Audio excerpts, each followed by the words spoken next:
Morning, good afternoon, good evening, and welcome to today's webinar on the power of words, a deep dive into the language of addiction. My name is James Harvey. I work for the International Society of Substance Use Professionals, and a very warm welcome to everybody and a warm welcome to our speaker, Simon Bratt. Before we start, I'm going to make a few announcements whilst we're waiting for people to come in during the opening minutes, as we are expecting a very full house today.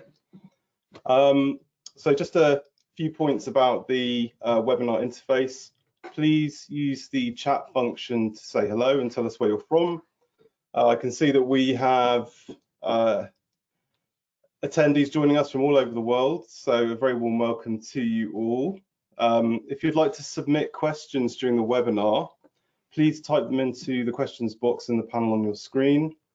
We really welcome questions for our speaker, and we'll try and answer as many of them as possible at the end of today's presentation. There will also be polls and interactive elements that will allow you to engage at different points in the webinar. So we'll be trying a few different things today during this presentation. Please submit your questions in English. The webinar is going to be in English without interpretation. It's going to be recorded and the slides will be shared along with the recording on the ISSUP website. So please check back and follow our social media accounts where we will be posting links to the materials in the coming days. Before I introduce our speaker, please note that ISSUP webinars are provided for informational purposes only and do not constitute medical advice, diagnosis or treatment. The views expressed by speakers are their own and not necessarily those of ISSUP. So I'd now like to introduce our speaker, Simon Bratt. Welcome, Simon. Yes. Simon's a highly experienced mental health professional who has been recognised for his work as a social worker and academic. He's in the final phase of his PhD research, focusing on the intersection of mental health and substance use. Simon founded a community interest company called Knowledge Through Experience to advocate for marginalised individuals and to conduct research into mental health issues and substance use. At Staffordshire University, he educates professionals in social science and mental health, emphasising compassionate care and advocacy. He is the author of a new book, Through the Cracks, a deep dive into mental health and substance use, which is about to go on sale shortly. So Simon, a very warm welcome, and I'll now hand the webinar over to you to introduce yourself and say hello to our audience. Thank you very much. Let's see if hi guys. So yeah, thank you very much, James and Kojo. I feel very privileged to be here, to be honest. I wrote an article a couple of months ago that's kind of led to this, which is pretty amazing from my perspective. So yeah, the power of words, really. What I envisioned this to be was more of a, and I know I'm going to do a lot of speaking, unfortunately, but what I would love for this to be more than anything would be a debate to some degree right at the end, in terms of I'd love to get your thoughts and feelings on the power of words, and then probably more importantly, if we can actually change what we're going to discuss in the next kind of 45-50 minutes. It's an incredibly I should say I'm incredibly passionate about the subject, but equally I'm well aware that it's a very controversial subject to some degree, and it's very difficult sometimes addressing these kind of things. But saying that, I think today, fingers crossed, for the next, like say, 45-50 minutes, what I would love this to be was a kind of thought-provoking journey, really. I call it a labyrinth of language. I think it is to some degree, and hopefully we can together kind of understand the power of language in terms of how it shapes perceptions, policies and lives. We're going to hopefully delve a little bit into the historical kind of roots of stigmatizing labels around substance use. We'll do that not in depth, I think, mainly because of the timescales. The historical context is quite huge, really. But then we'll hopefully look at how we can potentially transform language to be more empathetic, and yeah, I suppose have a pivotal role in personal and societal language choices in mental health and addiction. But to add to that, I guess ultimately it's very much up to you really as practitioners. You know, you may disagree with some of the things I say, which I think is absolutely fine. I came onto this journey because, as James was saying, I'm in the final part of my PhD, and I did interviews with 12 people with lived experience and 12 professionals.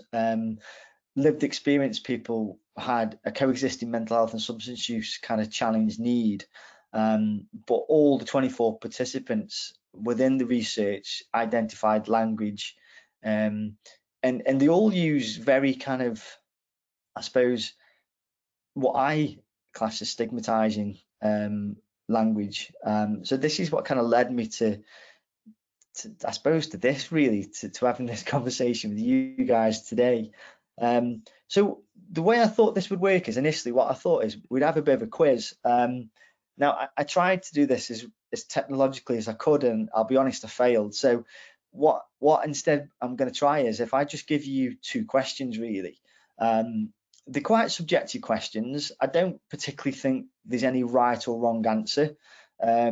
You know, again, it's very subjective. It's up to you. In my head, I have a right answer that I'll share with you. I'll let you decide if you agree or not.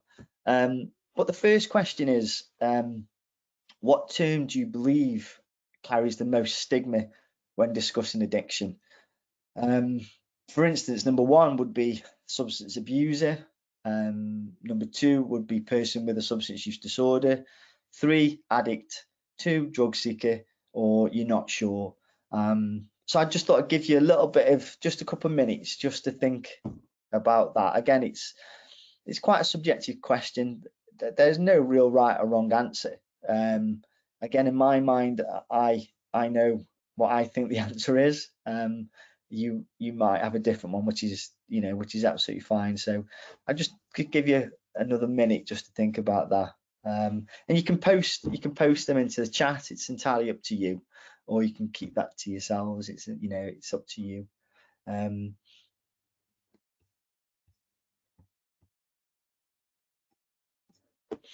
For me, and if you haven't done it already, I'm probably going to spoil it for me, and I think I'll discuss this later on. Addict, I think, probably carries the most stigma, and I'll kind of explain that to you shortly, why I believe that is. But for me, probably question 3 carries the most stigma. I'd be really interested to see what you thought as well, whether you thought it was something different, or whether you kind of got the same question. Number 2, or question 2 should I say. So which of the following statements do you think is true regarding the impact of language on addiction recovery? So number 1, language has no significant impact on recovery outcomes. 2, using first person language, e.g. person with a substance use disorder, instead of addict, can reduce stigma and support recovery. The terms addiction, substance use disorders are universally seen as stigmatizing and should be avoided. Or public and professional discourse on addiction is fully adopted and non-stigmatizing language practice.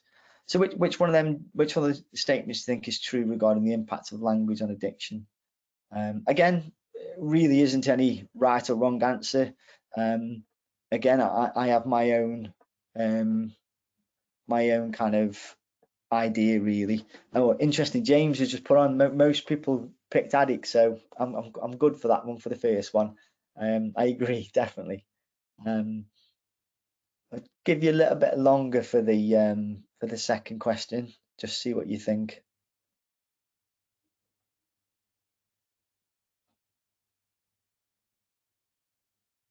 Okay, so for me, the second one I think is probably the most truest statement regarding language and addiction. So the first person language, e.g. persons with a substance use disorder instead of the addict, can reduce stigma and recovery. Again, I think I hope I'll explain that in more detail and why I believe that probably to be the, you know, the right answer to that. Great, yeah. James is telling me again, most of you picked 2, so hopefully we're on the same lines. We're on the same lines. Okay, so for me, language is a dual-edged sword. Sorry, it kind of serves as a window into our deepest beliefs and barriers, and I believe it can distort and obscure our reality, especially when it, you know, when it comes to kind of when we talk about substance use addiction. I think we express words through cultural, historical, and personal identities. Yet some of these words can also shape and limit our understanding. And I hope that's what, you know, we'll discuss a little bit more today. Every word carries with it power to influence thoughts, emotions, and actions. Especially in the realm of addiction, the stakes are significantly heightened. I think we work with some of the most vulnerable people in society. So we should be mindful of the words we use. And I think, again, in the back of my own research, I became more mindful as the research progressed about the language I was using, and certainly changed. Actually, I changed the language I used halfway through my research, both from a research perspective, but also from a practical point of view, as in my role as a social worker working with people. I did change my kind of use of language. As I was saying, I think as the research progressed, language, how can I put it? I became really aware of the language I was using, the participants were using. I started to hear language more often, or take note of language more often, should I say, within my kind of own practice.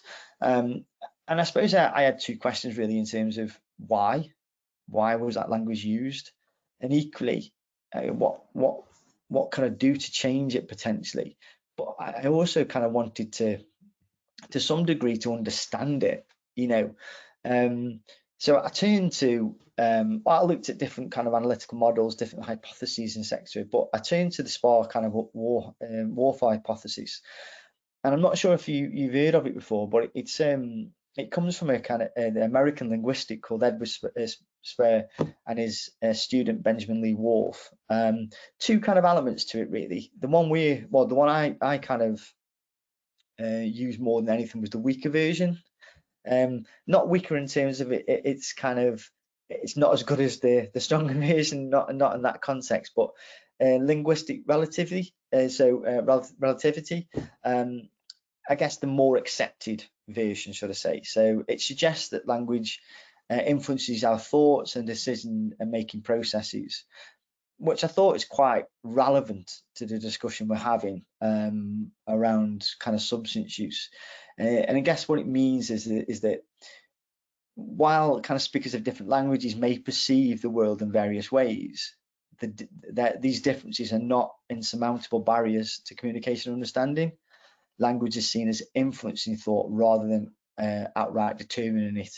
And I like that. I thought to myself, okay, well, that means that we can change language then, doesn't it? It doesn't mean that it's kind of, as linguistic determinism kind of suggests, language is almost concrete. It's almost there. We can't change that.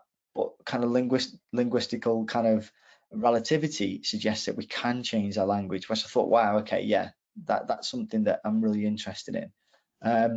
And that kind of, again, led me on to think about the power of language from that perspective. And I think in particular, linguistic relativity.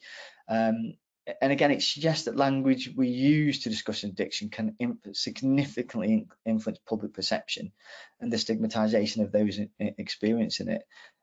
And I think I was the person who just used language without thinking about its use, but just because it become a normality.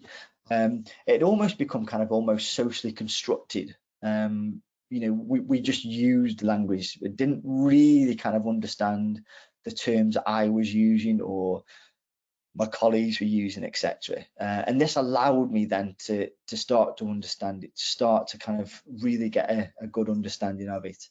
And on that note, I suppose we're going to go into the depths of it really. understanding, I suppose, the language of addiction. That's the whole purpose of this. But when I started to put this together, what fascinated me is I read an article. I've put the article on, and it's an open access article, so you can look at it if you want to. But it was really into the word addiction, and where it originated from, really. And it's basically originates from Rome. It denotes almost a kind of formal legal binding of a person to another, and that was often in the case of slavery or servitude. Over time, it kind of evolved to encompass broader notions of being strongly inclined or devoted to something, whether that be a substance, activity, or habit. And I guess that this kind of evolution, if you like, reflects the term's journey from describing a legal condition to signifying a psychological, or we now talk about, I suppose we talk about addiction and dependency similarly, albeit obviously two distinct elements, but we do kind of encompass addiction within dependency of substance use, etc. And it highlights the complexity of the multifaceted nature of addiction that we understand today. But what I found is that it's actually a really controversial term, and you know, you might know this already. I guess if you do, fantastic. You're one step ahead of me. I didn't know this, but yeah, a really controversial term. A lot of research that has been done around it, really. Often considered a layman term. Too many meanings involved with addiction. Kind of universally, we don't really agree on a definition, and ultimately it's conceptual chaos when we talk about addiction. But what I also kind of delved into is that actually within the Diagnostic Statistical Manual, certainly in mental health, it's been omitted for quite a few years, only recently brought back into the DMS-5 under the category of substance-related and addictive behaviours. However, still omitted from substance use disorder diagnostic criteria or terminology because it's got so many negative connotations. So I was quite fascinated by that. I was quite fascinated. I'm using the word addiction, but you know, that word brings with it so much controversy, so many negative connotations. But then it got me thinking in terms of what is the evolution, or what kind of words have stemmed from addiction, which led me on to kind of this, really. And I concentrated really on three specific words, albeit these so much more terminology that we use, but abuse, misuse, and addict were the main three kind of words that the participants, certainly in my research, used.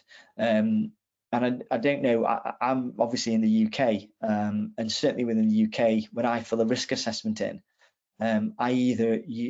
on the risk assessment, I've either got substance misuse or substance abuse. So, you know, them two particular words are prolific, really. Again, I didn't really understand the meaning. I had an idea, and I think it was a cultural idea in terms of what they meant. But for instance, misuse, for instance, date back to the 14th century. So derived from the combination of mis, meaning badly or wrongly, and use, obviously a verb signifying use or treatment improperly.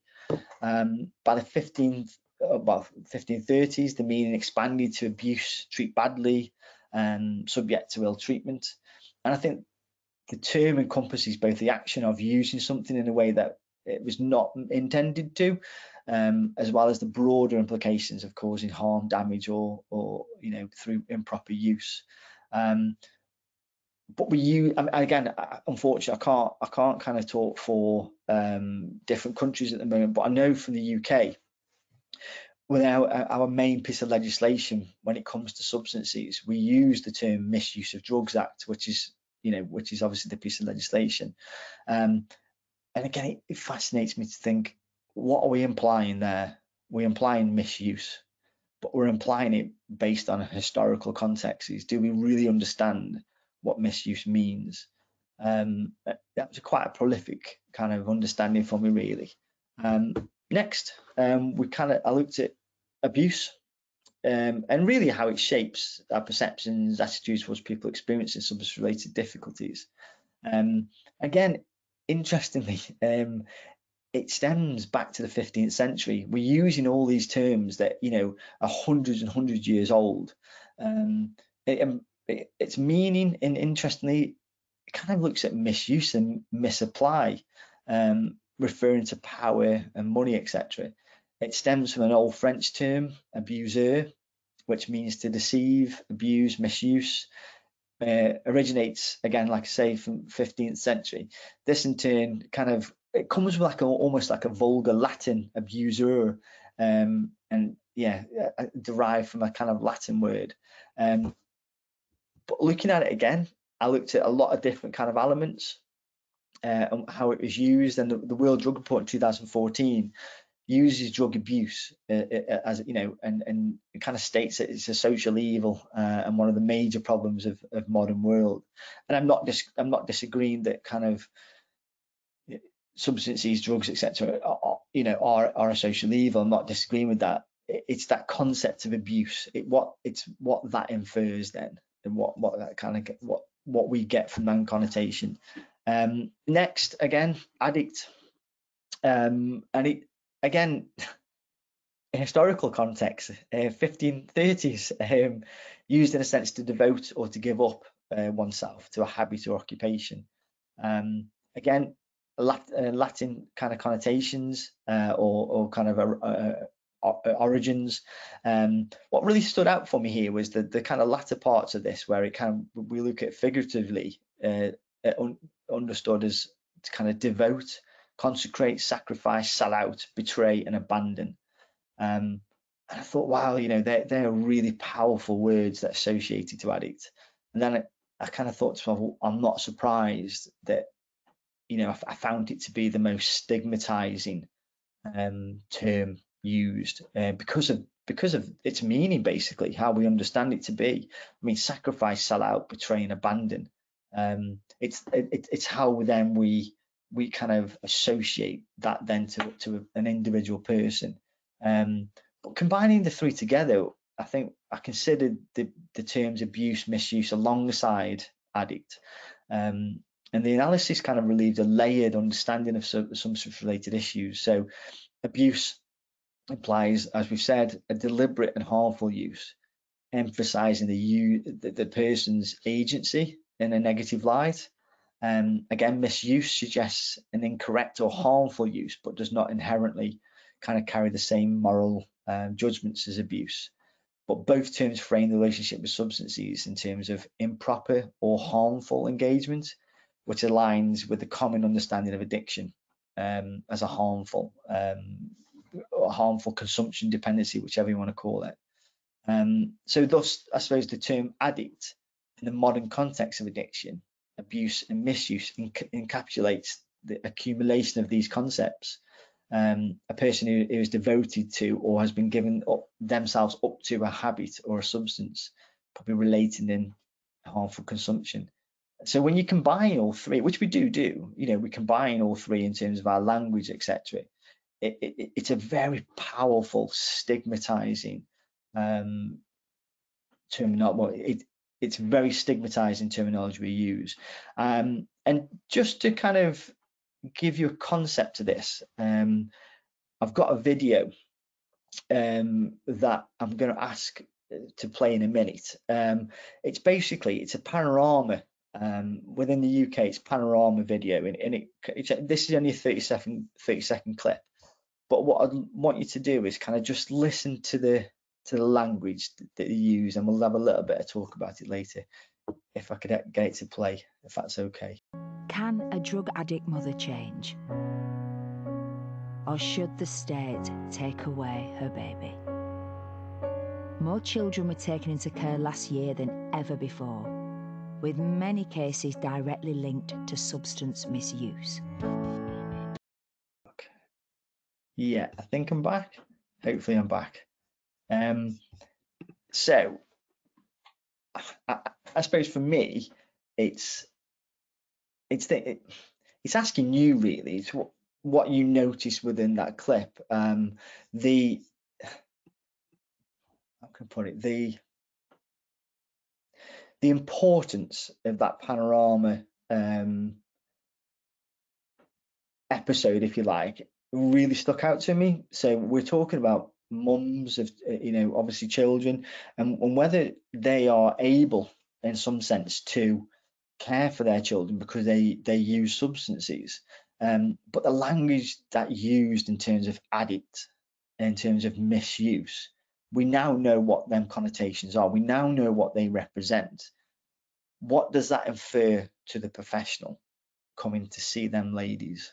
What does that, how does that influence your decision in terms of what will happen to them children? One question I had was, and I don't know the answer to this question, I hope to do a bit of research in the future, is, do you make a decision before you get to the person's home, before you see the person, based on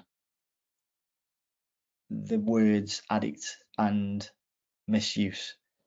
Have you formed that kind of opinion in your mind before you've got there because of the connotations we talked to it? And I guess on that note, I wanted to just talk a little bit about a case study. And this is a gentleman that I interviewed for my research. I'm going to call him Mr. A, which is obviously not his real name. But Mr. A had a significant impact on me and my research, mainly because he questioned the concept of misuse and abuse, certainly. So he's 45 years old, and he presented for a mental health assessment of his mental health. He's been using heroin and alcohol for many years, over 10 years. He wanted to stop using substances, but was fearful because his substance use was a means to escape the realities of his past and present experiences of abuse. He articulated that he picked the above substances as they provided the most immediate relief from his psychological distress, describing the substance use as strategic rather than compulsive, aimed at mitigating the impact of trauma, memories, and current stresses. And I guess this really it challenged my ideas of abuse and misuse. Certainly, here Mr. A was kind of saying, actually, I don't misuse or abuse substances in any way. Actually, what I do is use them, and I use them for a specific reason. The concepts of misuse and abuse are only there because they're socially constructed. We, as society, professionals, etc., have constructed these meanings. But from a person with lived experience, what he was saying is, I don't do that. I don't misuse or abuse substances. I use them to get through the day, to help with the thoughts, etc. And that kind of really stood out to me. Started to think then, obviously, about the impact, really. What I've kind of found is the impact's significant. It impacts stigma, discrimination against individuals experiencing substance use challenges. In particular, what I found is that people accessing certainly mental health services. In the UK, we don't have an integrated approach in some areas. So we have two separate services, substance use and mental health services. And what I found is that a lot of people were accessing mental health services, but were getting turned away because they had a substance use need. And a lot of that was around the concepts of abuse and misuse. Addicts certainly played a massive part in that, in terms of how stigmatizing that label was. So what I kind of looked at is, I looked at kind of what that kind of what the words mean from an impactful point of view. Is, does abuse impacts in terms of a moral failing? Yeah. So it deliberates a kind of, it's a wrongdoing by an individual. It suggests a lack of control or choice, and therefore actions framing substance use as purely voluntary action, self-harm or kind of harm towards others. And again, I thought what I found is that it leads to stigmatization, where individuals are viewed as morally weak, flawed, and discriminated, where they've been denied opportunities to support due to these negative perceptions. And I think, I think I'm hoping there's no, I think my volume might, I'm hopefully back. I think I went off and went on to mute for some reason. Hopefully that's back. So yeah, again, what I was saying about the abuse element of things, I think that's what I found. It implies this moral weakness almost. And I've just seen a chat thing. I think maybe Tina James says probably, yeah, the clip is a moral judgment on the mother. They're not trying to understand. Yeah, absolutely. Yeah, I totally agree, Tina. Totally agree. Yeah, it is that moral judgment aspect, isn't it? So that was abuse, really. Then I looked at misuse in terms of its impact, and while less pejorative, I suppose, than the abuse misuse, still applies incorrect or inappropriate use of substances without necessarily considering the complex factors that lead to substance use.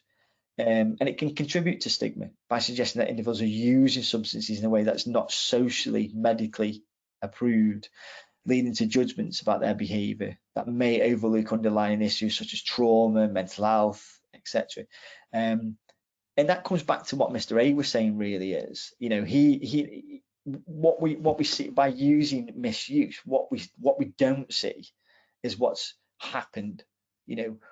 What's led them to use this substance. We miss sometimes mental health conditions, socioeconomical factors, trauma, and I think that's quite a detriment, really. And it goes to how powerful these terms can be. All of this, I suppose, led me to think about how do we move towards a more kind of empathetic language. The impact in terms of stigma and discrimination, I guess, underscores the need for a shift, in my opinion, for a more empathetic first person language in discussions around substance use. So, and again, I keep saying this, but I would really, I'd be really interested to see what you think about this part. I revisited the self-medication hypothesis to see if that could potentially change or aid change in terms of language. And what I kind of surmised was that viewing substances through the lens of the self-medication hypothesis offers several benefits, both in terms of understanding the underlying reason for substance use and in the shift of language we talk about it. Again, in my own research, everybody I spoke to, all 12 professionals and all 12 persons with lived experience, all identified that their substance use was a form of self-medication. So it kind of fitted, really.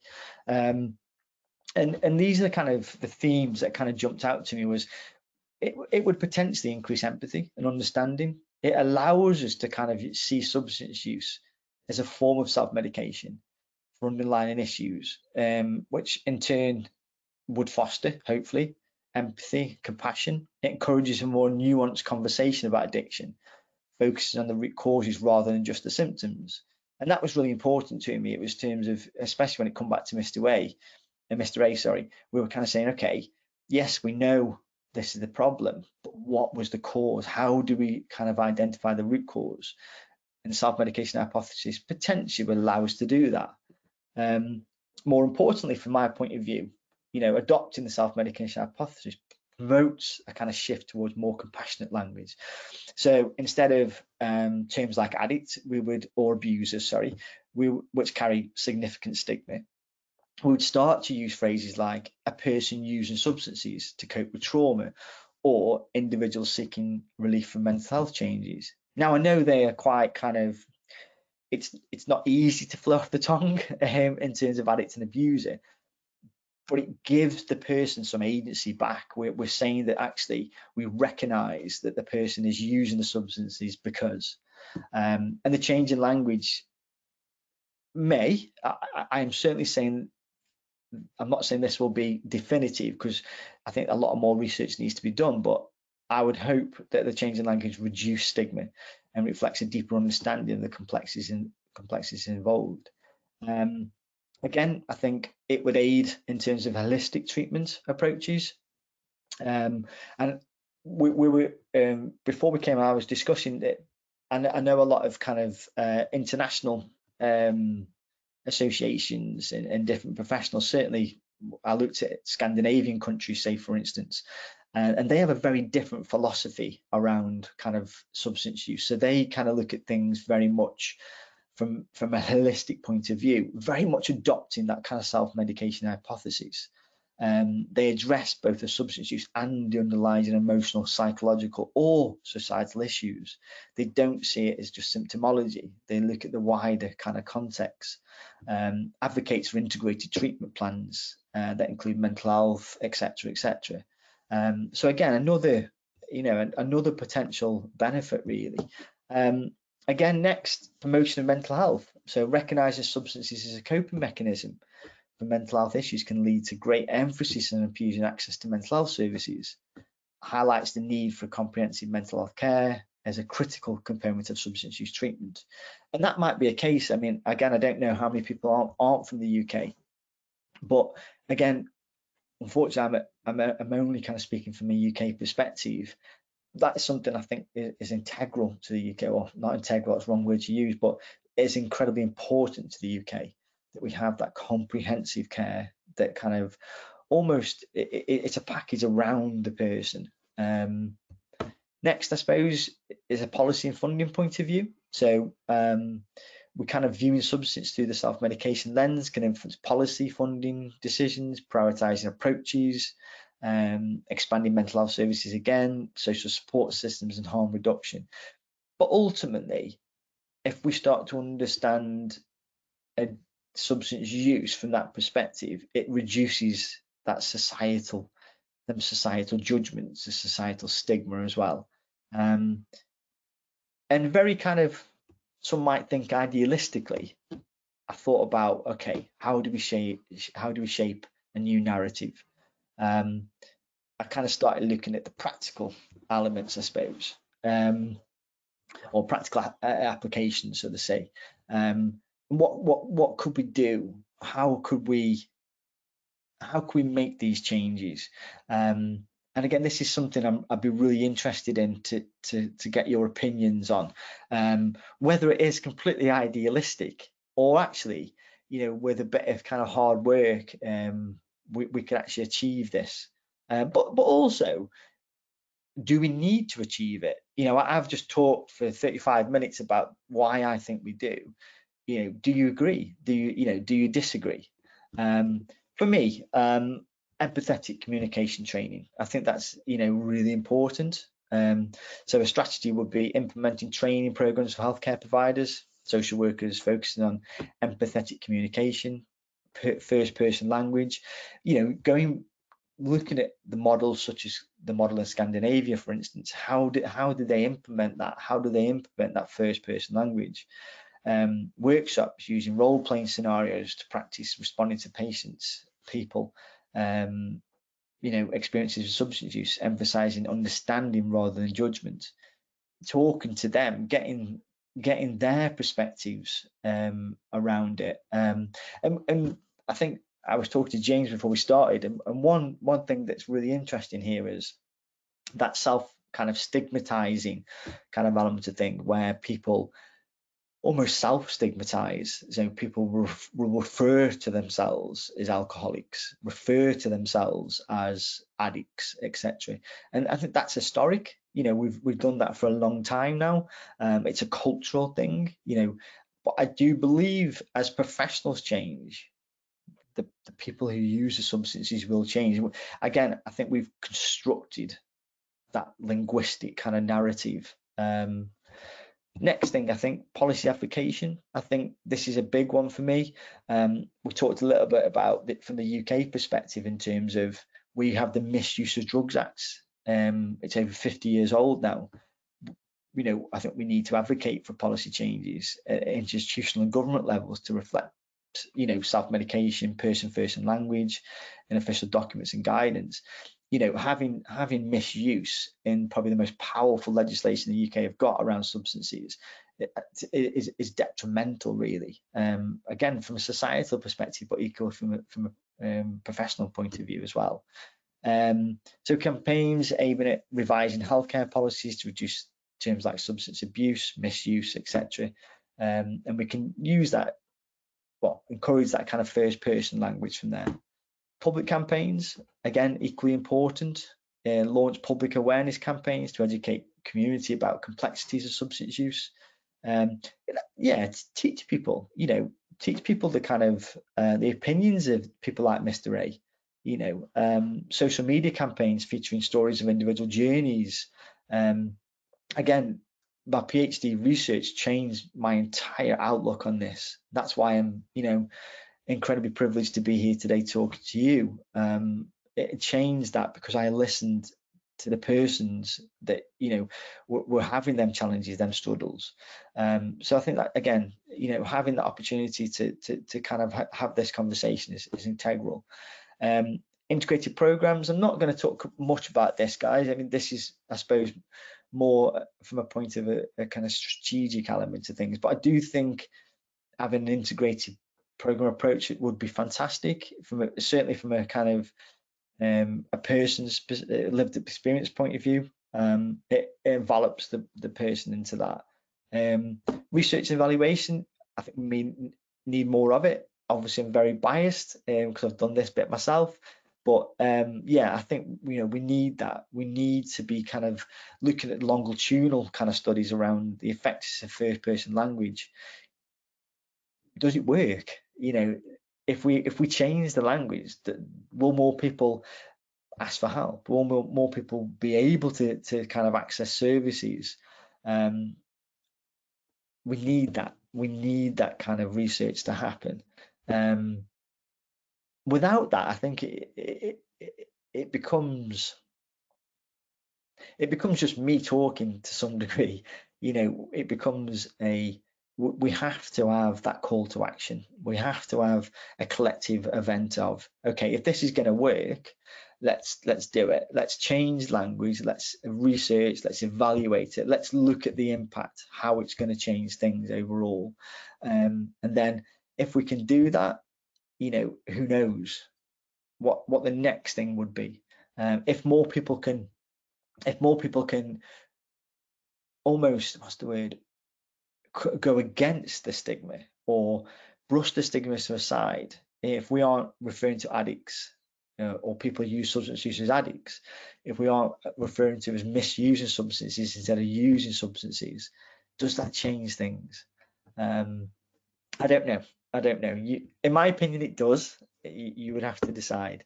The next kind of thing, guys, I thought is, and this is just my kind of idea really, and I know there's lots of things out there that kind of give you that educational kind of aspect of things, but for me, I just thought it'd be interesting to kind of look at how could we change language. So it's okay for me to be here and say, okay, we need to change language, but how do we do that? And this is one way for me. So instead of using the word addict, we would use person with substance use difficulty need. That emphasizes that the issue is something a person has, not something they are, avoiding that negative connotation. And I think that, again, that's really important when we are using the term addict. We're almost kind of saying you are nothing but the substance. But if we're using the concept of you're a person who uses substances don't become a massive part of your life. You're still that person. Again, user, substance or drug abuser, we use person, and there's lots of negative connotations in terms of junkie, alcoholic, and it all kind of fits really in terms of we need to start to use that person first language. Abuse, we would use the term use. Clean, in terms of kind of a person who has or who is in recovery or is testing negative. Clean has interestingly connotations in terms of drug use, in terms of addiction, but what I think clean states almost is it's a paradox. You say clean but you mean dirty. And that's what some of the persons in my research kind of identified, which I was quite taken aback by. Again, terms like smackhead, you know, we would use person who uses heroin, you know, instead of using the term smackhead. But equally, when we say that, we would explain that use. Why are you using heroin? I come back to Mr. A. Mr. A talked to me about using heroin. What was really interesting is he would use heroin. He was homeless at the time. He would use heroin mainly in the winter. And his explanation for that was quite nuanced in terms of he would use heroin because, one, it would allow him to sleep, and two, it had that nullifying impact of stopping the horrible thoughts he had about kind of childhood abuse. And in the winter, he told me that it was a necessity in terms of it was so cold that it was the only thing that allowed him to sleep. Interestingly, what he said was in the summer, he would use a lot of amphetamines because it kept him awake. You know, and what again I found quite interesting, he said the summer times were quite a dangerous time because of how light it is and the impact it had. So I think when we start to understand people's use, words such as addict, misuse, abuse, we start to kind of push them away, hopefully, and we start to understand a little bit better. But I believe I'm almost at 45 minutes, so I'm going to stop talking, hopefully, and ask for any questions or thoughts for the next kind of 10, 15 minutes, whichever it is, if that's okay with everybody. And again, as I started, I mean, I know sometimes it's quite anxiety provoking to ask questions, but I would really encourage you to, because I think you would help me lots in terms of, I'd love to hear your opinions, basically. Okay, I'm just gonna stop that there. Thanks, Simon. We've got some very good comments and questions in the chat. So I'm just going to pick a few of them, and yeah, we can get the discussion going. So Claire Flynn has commented that in Northern Ireland, our latest strategy is now called the substance use strategy, which is great. Really? But many practitioners and organisations are still using the terms misuse or abuse, or even worse, sensible drinking, even more stigmatising and unhelpful potentially. What do you say to that, Simon? I think it's really interesting, isn't it? Because I'm in no different situation. I will use the terms use all the time, but then in practice, I think because it's such a cultural accepted, with especially in risk assessment, say for instance, we use misuse and abuse all the time. I come back to the policy changes, the education, really. I think from my point of view, certainly from working at university, I never use the term abuse and misuse at universities now. I always use the terms use. But I think equally, I explain why I'm not using misuse or abuse, for instance. But for me, it's about that. I've said this a few times, but it's about that call to action. It's about challenging that at a much higher level sometimes, you know. It's almost a strategic level, political level, but using the narratives from the persons with lived experience, for me, is the way we change that.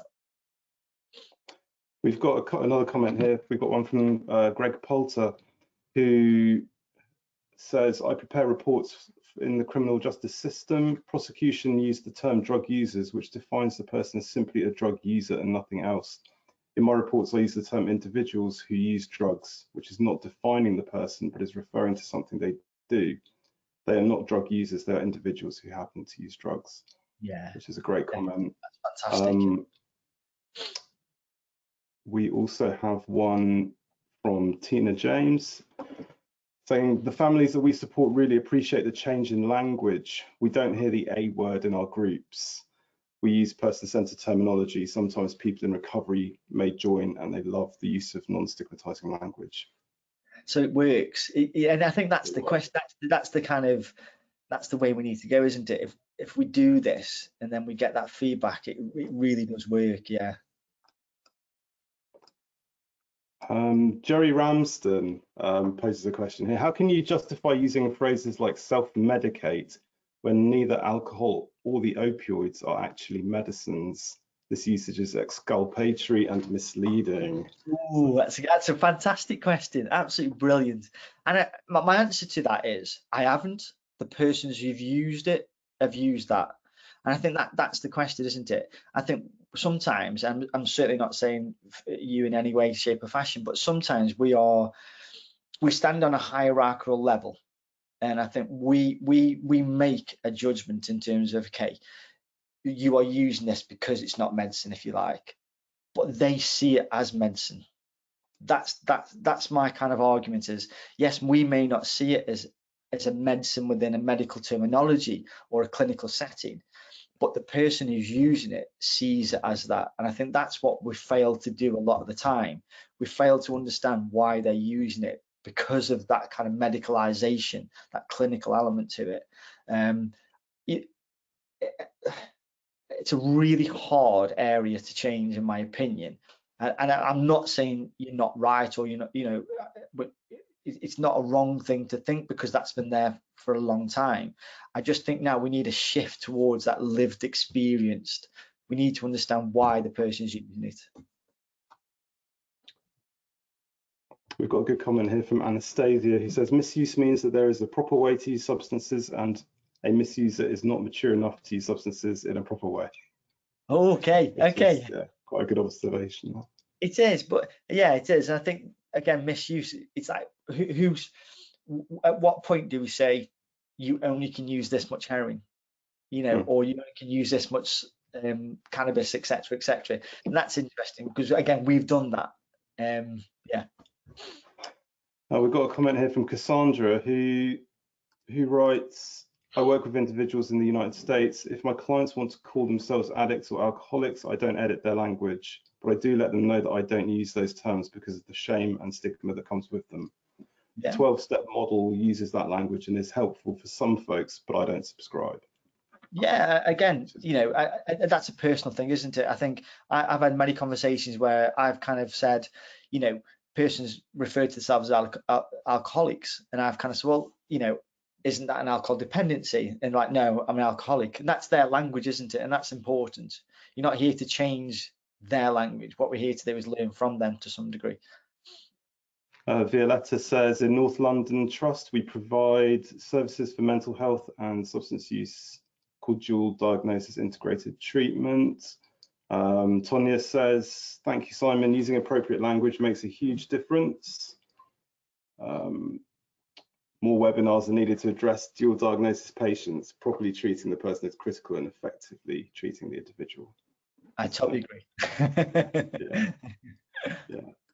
Yeah. So we've had some really good comments, and thank you very much to the audience for sending them in. We've got a few. We've still got time for a few more. So if you'd like to ask Simon a question, please do send them in. Sabrina asks, where can professionals receive such training in empathetic communication? So I guess from your experience, is it actually available, or is it still a niche that is emerging? You know what? That's maybe you could speak from your experience in your sector. Yeah, I think that's an incredible question, isn't it? I would just assume that that's everywhere. It clearly isn't. I think from what we're doing at the moment, we are changing our language systematically, I suppose, and promoting that kind of lived experience reality, that empathetic, that compassionate approach. I'm not aware of a universal kind of course or whatever you want to call that, but I think everything starts at individual level, and we progress. We get bigger, hopefully. James Morris has written here. Hi Simon, very much agree with the objective. I think there's now a pretty strong empirical basis for much of what you're advocating, i.e. first person language. I think the challenge is convincing people that language matters. People can be sensitive to word policing charges, or language not addressing root causes, what's the best way to highlight the knock-on impact? Sapir-Whorf hypothesis. Yeah, so what's, yeah.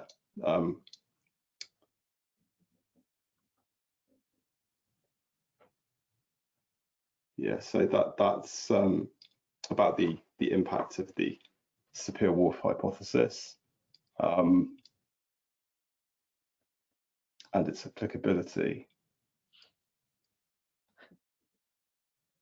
Can we define the addict as a patient?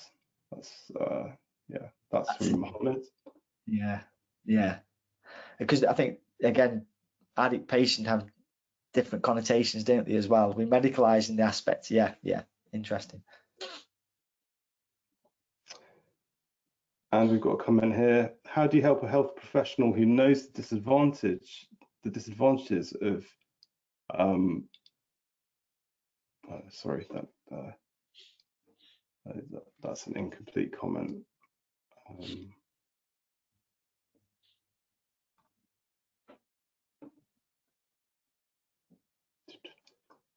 Anthony has asked, do you know if there's any other languages other than English that by default use more person-centered language with regards to addiction and substance use? That's a very interesting question, and I think that touches on the different cultural viewpoints that you wrote about in that piece that you published online not too long ago.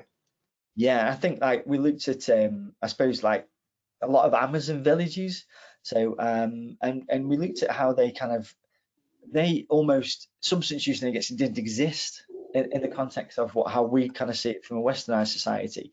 Addiction, it was almost kind of like it was saturated in terms of they see it as almost a unity. It was their shared responsibility. So I guess language didn't, from what we perceive as language, didn't really exist in their kind of terms. They had a very spiritual connection to it as well. It was a tribal thing, you know, they used it historically. So I think there's a lot we can learn from that.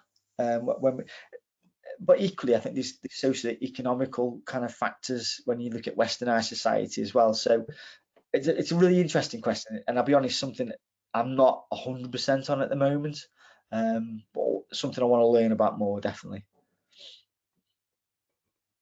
Okay, we're almost out of time, so thank you very much for sharing those insights in your wonderful presentation, Simon. Thank you very much. The audience has been really engaged. We've had lots of positive comments, lots of thanks to you for the wealth of information that you've imparted today. It was a pleasure to have you with us, and we very much look forward to having you on again at some point in the future. And we wish you the best of luck with your research and the publication of your new book. Thank you for everybody who has joined us today. I'd also like to thank my colleague Kojo Adu for providing technical support for the event. A link to the recording will be circulated in an email after the event. Please explore our YouTube channel for the full range of ISSUP webinars going back 4 years now, I think, by experts working in substance use prevention, harm reduction, treatment and recovery support. If you like what we do, please head over to our website, issup.net, where you will find lots more information on our work and the benefits of becoming a member.